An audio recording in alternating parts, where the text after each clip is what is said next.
टाळ्यांनी स्वागत करतो. स्वागतम स्वागतम. आपल्या दिवसाची सुरुवात ईश्वर नावाने व्हावी असे म्हटले जाते. ईश्वराची पूजा करणे, आराधना करणे याला आपल्या भारतीय संस्कृतीत खूप महत्त्व देण्यात आले आहे. म्हणून मी सर्व मान्यवरांना विनंती करते की यांच्या प्रतिमेचे पूजन करावे.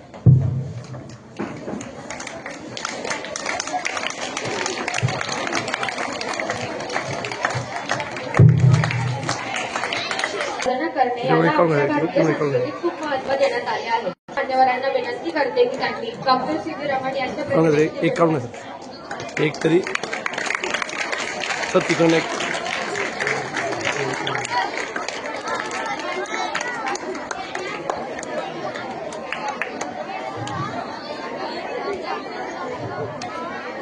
विचारण्या मनामनात दीप पेटवूया, करून प्रतिमा पूजन व दीप प्रज्वलन तेच कार्यक्रमाचे वाढवूया.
यानंतर मी आता 6वीच्या विद्यार्थ्यांना विज्ञानगीत सादर करण्यास आमंत्रित करते.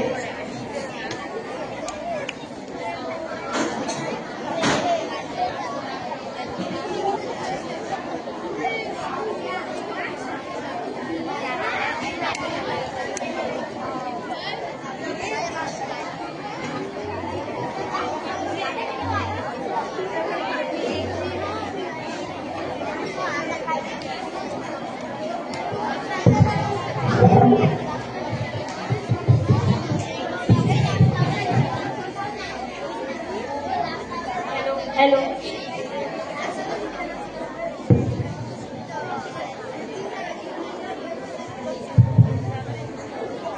हेलो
लोकमान्य.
येतोय आता आवाज?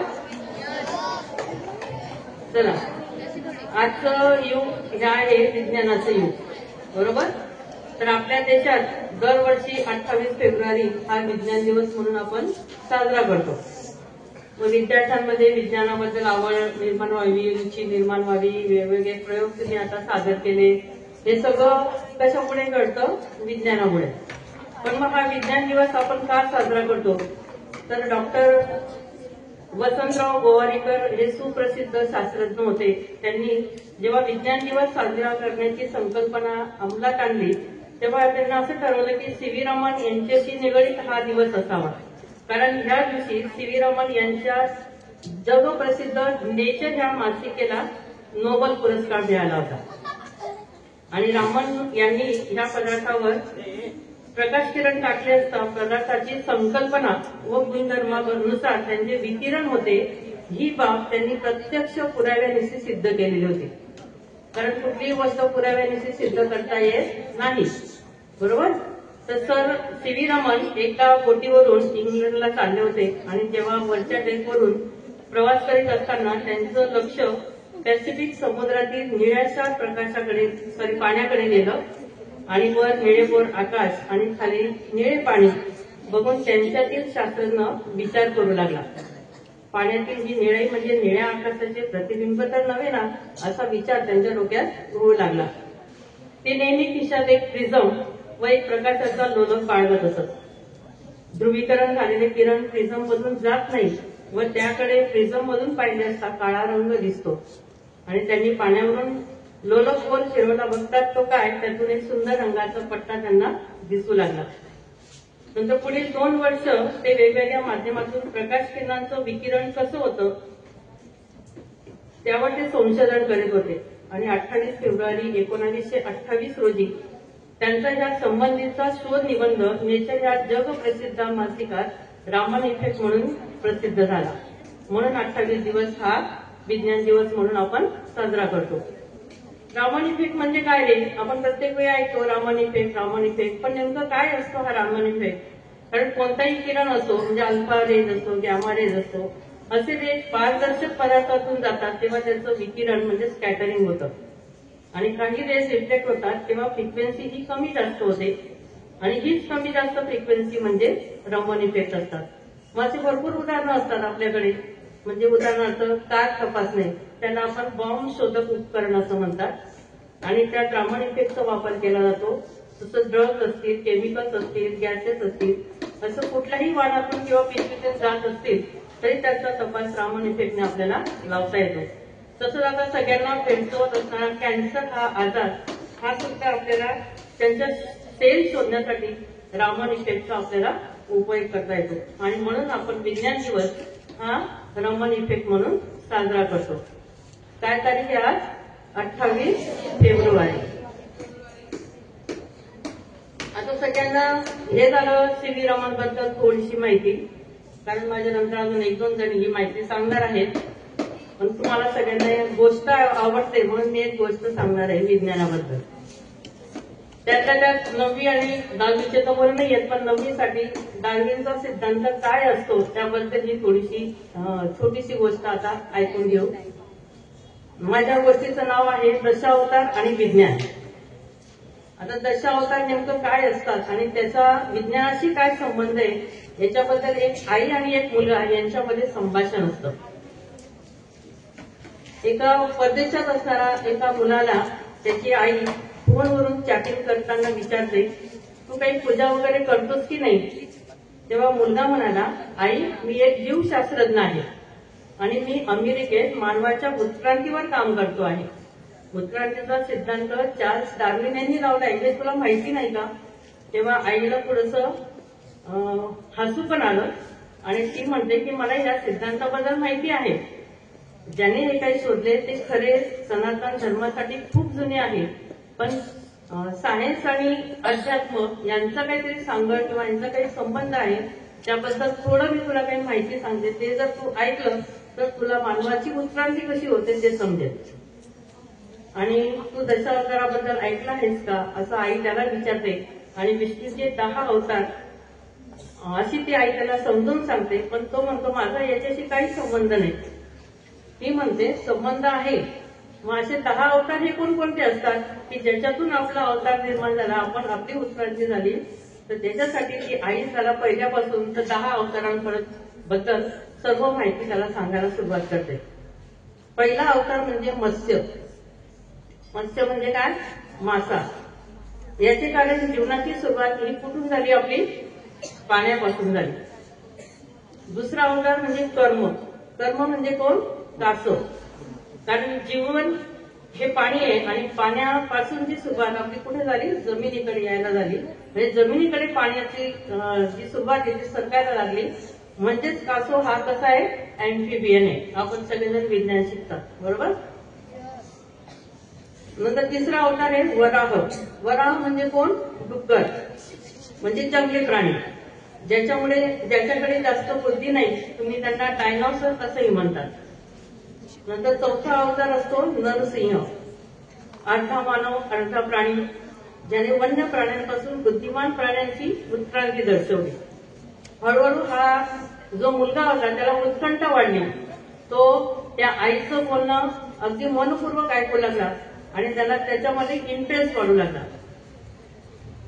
नंतर आई म्हणते 5वा अवतार हा वामन होता, जो बुटका होता, जो खरोखर उंच वाढू शकतो.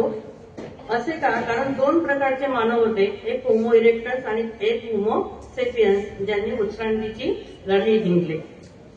नंतर 6वा अवतार होता परशुराम, ज्याच्याकडे शस्त्राची शक्ती होती.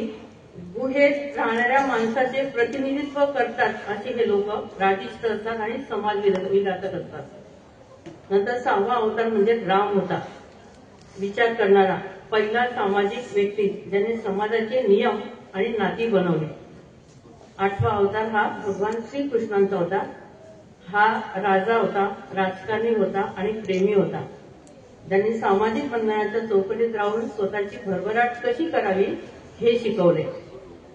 नंतर 9वा अवतार हा महात्मा बुद्ध, ज्याने नरसिंहातून मनुष्याचे खरे स्वरूप शोधले, ज्याने मनुष्याच्या ज्ञानाचा अंतिम शोध लावला. आणि 10वा अवतार जो म्हणजे कल्की होता. ज्या माणसावर तुम्ही काम करत आहात, म्हणजे ती आई त्या मुलाला सांगते की ज्याच्यावर काम करतोय तो अवतार म्हणजे कल्की. जो माणूस अनुवंशिकदृष्ट्या श्रेष्ठ असेल असा या उत्क्रांतीच्या चार्ल्स डार्विनने सिद्धांतावर शोधलं तरी त्या आईने त्याला समजून सांगितलं. शेवटी तो मुलगा म्हणाला, हे सगळं अद्भुत आहे आणि हिंदू तत्वज्ञान हे अर्थपूर्ण आहे. म्हणून मित्रांनो, वेद, पुराणे, ग्रंथ, उपनिषद हे अर्थपूर्ण आहेत, फक्त आपला दृष्टिकोन चांगला असला पाहिजे. ह्या गोष्टीमधून या चार्ल्स डार्विनने तर शोध लावलेच, परंतु आईने सुद्धा त्याला आपल्या वेदाबद्दल जे काही असे 10 अवतारांचं वर्गीकरण केलं, आपण कशापासून निर्माण झालो हे सगळं त्या आईने व्यवस्थित समजून सांगितलं. आता बरेच जण एडिसन बद्दल पण माहिती आहे तुम्हाला, खूप जणांना माहिती ना? कोणता शोध लावला एडिसनने? लाईटचा. हा एडिसन खूप खोडकर होता, बरोबर? मग त्यांच्या शाळेतून एक पत्रक घरी गेलं आणि ते पत्रक त्याच्या आईने वाचलं.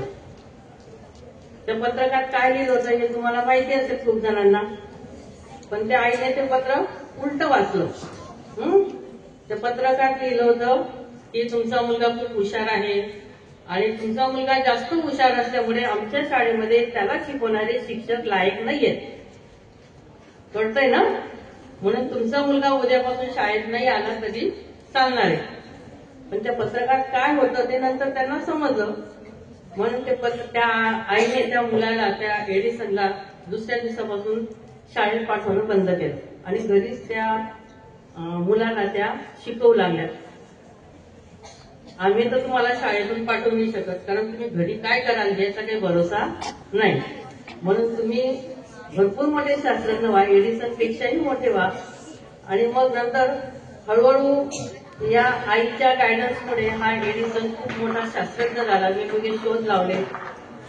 आणि जेव्हा आईचा मृत्यू झाला तेव्हा त्याचा पसारा काढायला लागला, तेव्हा त्याला त्या पेटीमध्ये ते पत्रक सापडलं आणि ते पत्रक नेमकं उलट होतं. काय होतं कोणाला माहितीये? सांग. की तुमचा मुलगा खूप खोडकर आहे, त्याचा अभ्यासात लक्ष नाही आहे, म्हणून आम्ही सांगत आहोत की त्याला उद्यापासून शाळेत पाठवायचं नाही. Very good, very good. टाळ्या वाजवायच्या.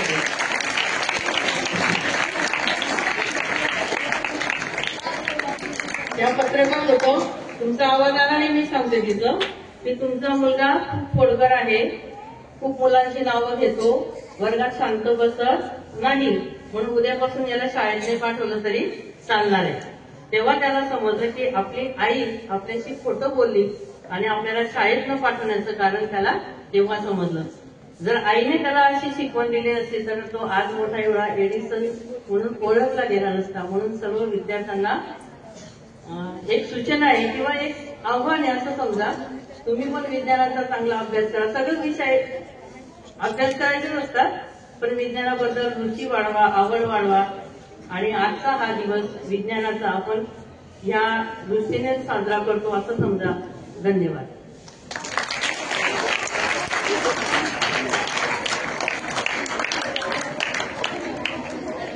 धन्यवाद बरी. विज्ञान म्हणजेच प्रगती, विज्ञान म्हणजेच क्रांती, विज्ञान म्हणजेच इतिहास आणि विज्ञान म्हणजेच देशाचा विकास. आणि आज आपण विज्ञान दिन साजरा करत आहोत. त्याबद्दल अधिक माहिती सांगण्यासाठी मी सोहमला अभिनंदन करतो.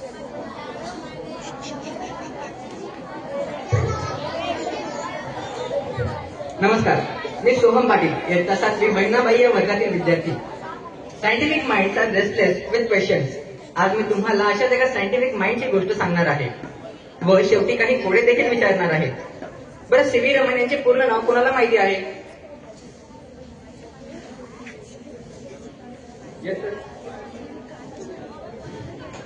कोणाला माहित आहे का?